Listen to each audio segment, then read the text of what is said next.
Bueno, pues bien, ahora vamos a empezar con las enfermedades autoinmunes, el grupo de las enfermedades ampollares. Dentro de las enfermedades ampollares tenemos el pénfigo, con sus variantes del pénfigo vulgar y el pénfigo vegetante, y el pénfigo foliáceo o eritematoso. Y después tenemos el pénfigoide, tenemos el pénfigoide cicatrizal o benigno de las mucosas o el pénfigoide ampollar. Y como otra variante tenemos la dermatosis de la IgA lineal.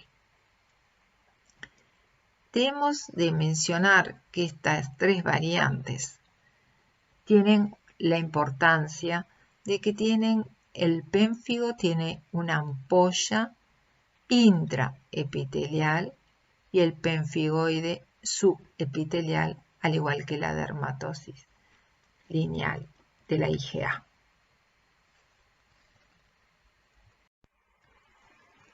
El pénfigo es una enfermedad cutánea mucosa de naturaleza autoinmune, agresiva, que provoca ampollas intraepiteliales, como se lo he mencionado. Es producto de la pérdida de la adhesión de los queratinocitos y observándose así la acantolisis en el epitelio.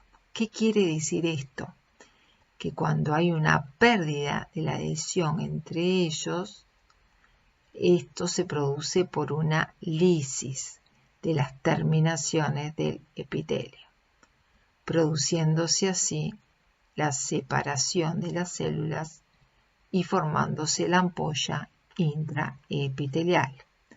Después con sus variantes clínicas y leves variantes histológicas, como es dentro de lo que son el pénfigo vulgar, vegetante, foliáceo y eritematoso. El pénfigo vulgar, por ejemplo, es uno de los más frecuentes en mujeres que en hombres.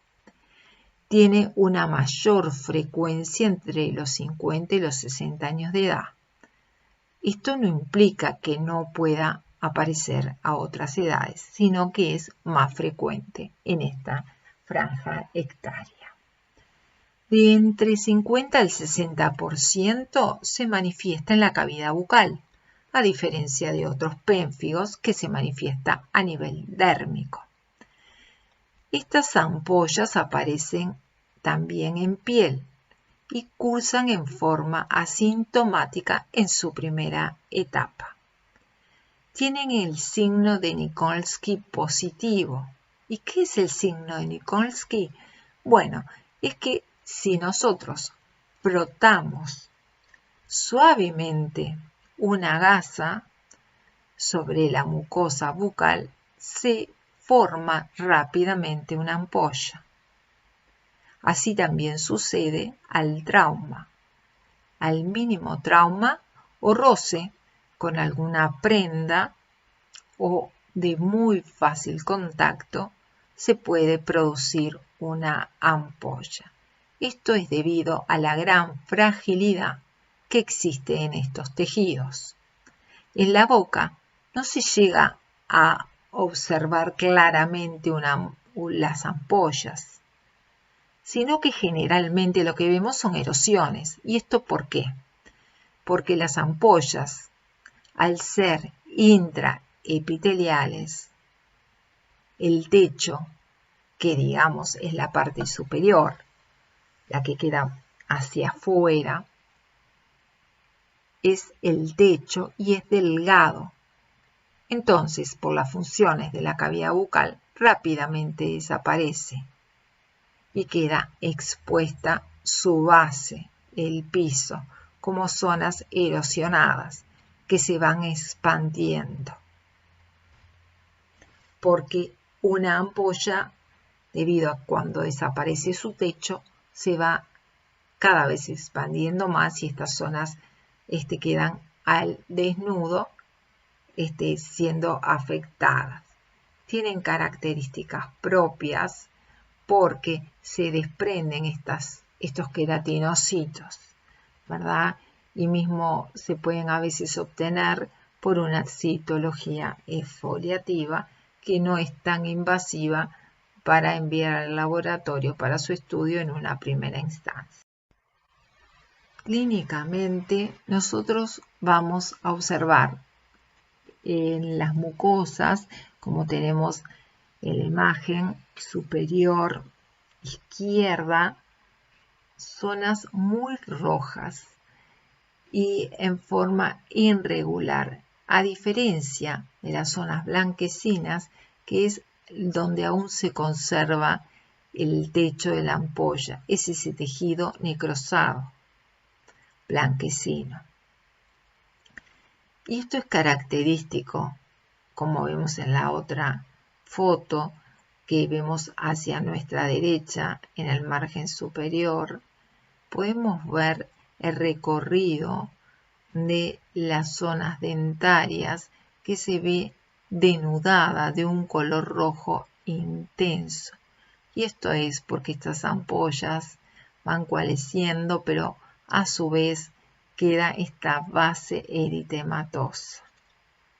A diferencia de como podemos ver acá en la lengua, que se ha logrado ver esta ampolla, ¿verdad? Es la parte del borde de lengua en la imagen inferior, donde aún se conserva intacta la ampolla. Es importante reconocerlas en la cavidad bucal porque tienen una clínica diferente a las ampollas que vulgarmente estamos acostumbrados a ver en piel. Vamos a poner énfasis que cuando nosotros estamos hablando de enfermedades ampollares, es importante poder llegar al diagnóstico y ver qué tipo es. La importancia de la técnica biópsica es porque nosotros, siempre que habíamos hecho una biopsia, vamos a tomar siempre el tejido afectado y el tejido sano. Pero en esta ocasión no vamos a tomar de la parte afectada. Y tiene una explicación. Nosotros vamos a tomar una biopsia de la periferia de la lesión. Por eso se llaman biopsias perilesionales. Y cuando estamos hablando de enfermedades ampollares, siempre es conveniente hacer dos tomas. Una toma para el estudio anatomopatológico y una toma para realizar una inmunofluorescencia. Y miren por qué. Acá estamos frente a una ampolla, como podemos ver, intraepitelial, ¿verdad? Tenemos el epitelio y se divide. Yo no me voy a detener en la parte de la anatomía patológica porque no es el objetivo, sino es la clínica. Si nosotros observamos bien la histología del ángulo inferior derecho, ¿por qué digo que debemos de tomar perilesional? Si nosotros tomáramos del centro de la ampolla, no vamos a tener información posible. A diferencia de nosotros tomamos una zona perilesional y ya tenemos el tejido sano, pero ya tenemos la afectación que tienen estos tejidos. Porque recuerden que es una enfermedad sistémica, entonces los tejidos ya están afectados. O sea que siempre se debe tomar perilesional. Y por lo tanto, volvemos a repetir que la anatomía patológica, la cual vamos a mandar al laboratorio para su estudio de su histología, se debe fijar en formol al 10% o en alcohol al 70%. Todas ellas pueden necesitar el estudio de una inmunofluorescencia, la cual debe ser coordinada, y la otra muestra debe ser depositada en suero, en un medio frío, transportarse en un mínimo entre 20 y 30 minutos al laboratorio, el cual fue previamente coordinado, y adjuntarle toda la historia del paciente y en lo posible de fotos de la lesión para su correcto estudio. Bueno, ahora vamos a hablar de otra entidad, que es el pemfigoide. Es una enfermedad autoinmune, mucocutánea, que provoca ampollas del tipo subepitelial, lo cual por autoagresión dentro del complejo basal. ¿Qué quiere decir?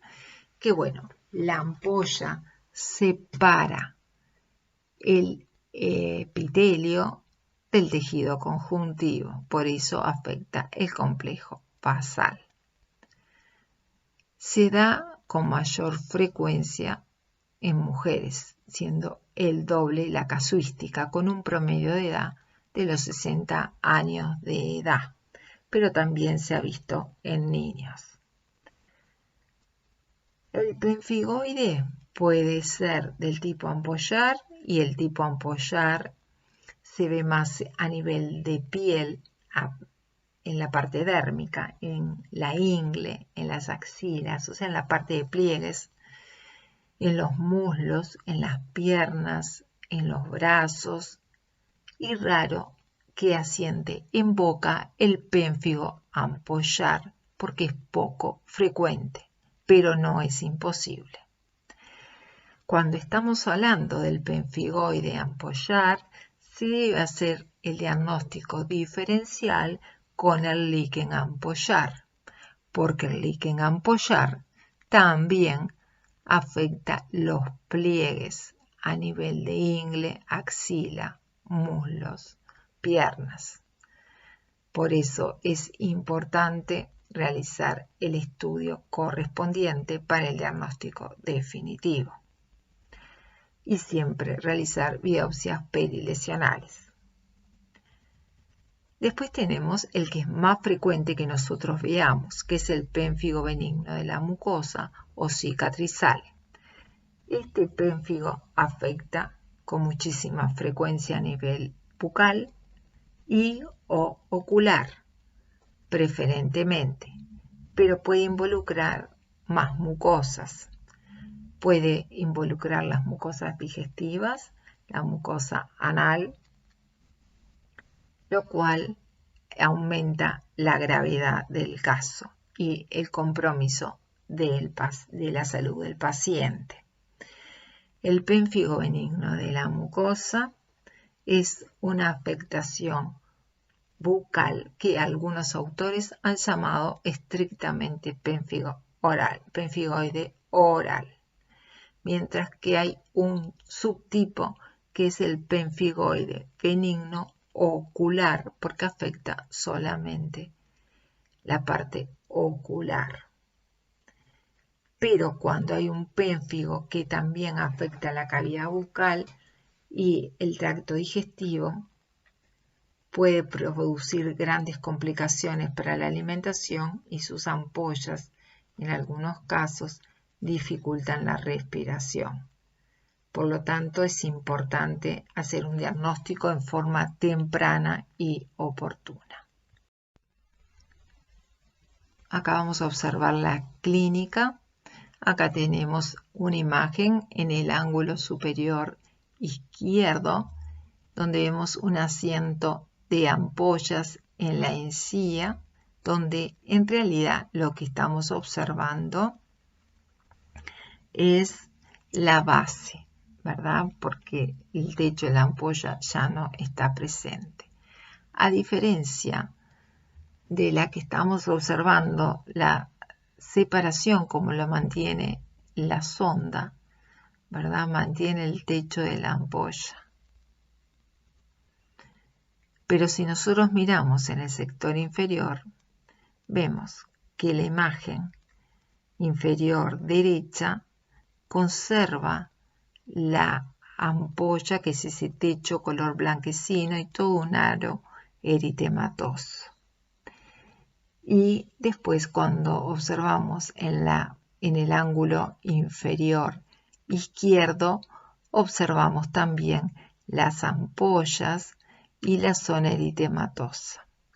Estas lesiones producen un gran dolor, ardor, una gran dificultad para la ingesta alimenticia y también una gran dificultad para la higiene, ya sea para el pénfigo como para el pemfigoide, donde es importante que se mantengan las buenas medidas de higiene y indicarle mismo al periodoncista que se debe tener muchísimo cuidado cuando se hace un destartraje.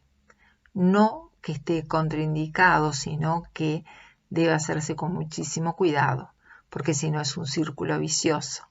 La presencia de la placa de sarro, lo cual afecta aún más las encías y se pueden agregar sobreinfecciones. Lo ideal es una buena higiene y si no le enviamos a los pacientes que utilicen cepillos muy blandos y en el borde gingival lo haga con cotonete y, por ejemplo, el uso de algún desinfectante como puede ser la clorixidina con un vehículo de agua y no de alcohol porque produce un gran ardor. Bueno, en estas imágenes estamos viendo a nuestra derecha como asienta en encía, vemos que se expande por toda la cavidad bucal. Esta lesión, vemos el compromiso de encías, de lengua, podemos ver también de mucosas. Pero también tenemos que observar a nivel ocular. Vamos a trabajar en forma conjunta con los oftalmólogos, porque esta enfermedad forma bridas, estas bridas fibrosas. Por eso porque el pénfigo en su cicatrización a nivel ocular forma estas bridas, lo cual hace una pérdida visual. Entonces es importante que cuando los pacientes se le diagnostica un penfigoide, es de rutina que debe visitar al oftalmólogo para su control y seguimiento.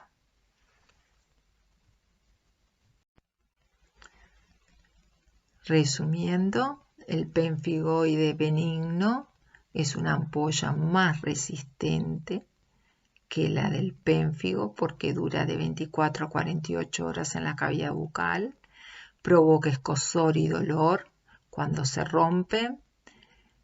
El curso de esta evolución es lento y progresivo con exacerbaciones y remisiones y puede permanecer meses o años este penfigoide y da el fenómeno de Kovnar y de Nikolsky. Cualquiera de los dos es que al mínimo roce se forma la ampolla o cuando nosotros la tratamos de provocar con efectos de realizar un diagnóstico, ya sea en el pénfigo como en el penfigoide. Y como clínicos debemos de saber que estas lesiones debemos biopsiarlas y volvemos a repasar y a poner hincapié que se debe hacer biopsia perilesional. Y cuando nosotros sospechamos de este tipo de lesiones, lo más conveniente cuando se somete al paciente a un acto quirúrgico como es la biopsia, en cavidades donde es compleja su situación por su sintomatología, lo ideal ya es aprovechar y hacer 2 tomas para enviar una al especialista en inmunofluorescencia y otro para el anátomo patólogo. Como nosotros vemos acá, tenemos una figura de anatomía patológica donde observamos la ampolla subepitelial que corresponde al penfigoide, lo cual las características más puntuales ya fueron dadas por anatomía patológica. Y acá como se ve la marcación de la inmunofluorescencia que se ve en forma lineal en el penfigoide. Y esto sí nosotros tenemos que saber más allá de los informes que se presenta en forma lineal donde marca la capa basal. Esto es diagnóstico de que es un penfigoide, a diferencia que cuando una inmunofluorescencia se ve en forma de red, estamos hablando de un líquen reticular. Y por último, vamos a hablar dentro de las enfermedades que pueden provocar ampollas. Tenemos que hablar de las enfermedades con depósito lineal de la IgA o enfermedad de la IgA o enfermedad lineal de la IgA. Es un proceso mucocutáneo crónico e infrecuente de origen autoinmune con ampollas subepiteliales, caracterizada por depósitos lineales de la IgA a lo largo de la membrana basal, lo cual muchas veces es de difícil diagnóstico. Es frecuente que las lesiones cutáneas aparezcan con las lesiones orales y en otras mucosas o afectación limitada solamente o estrictamente a la cavidad bucal. Actualmente es una de las enfermedades mucocutáneas menos frecuentes. Probable que algunos casos sean diagnosticados como pemfigoide y ahí sí pueda ser una variante que esté con falsos positivos. Por eso la importancia en estos casos es de la inmunofluorescencia, porque la inmunofluorescencia tiene una expresión específica del marcador del anticuerpo de la IgA, a diferencia de las otras enfermedades ampollares que tienen una clínica similar. Esta puede debutar a cualquier edad y esa es una diferencia a tener en cuenta, pero es más frecuente entre la cuarta y la quinta década de la vida. Se diferencia de dos formas clínicas de la enfermedad en una etapa infantil o una enfermedad ampollar crónica de la infancia que afecta generalmente a niños menores de 5 años y después tenemos la de adulto. Pero acá vemos que se ve bastante inocua en la cavidad bucal, pero tiene una sintomatología similar al pemfigoide.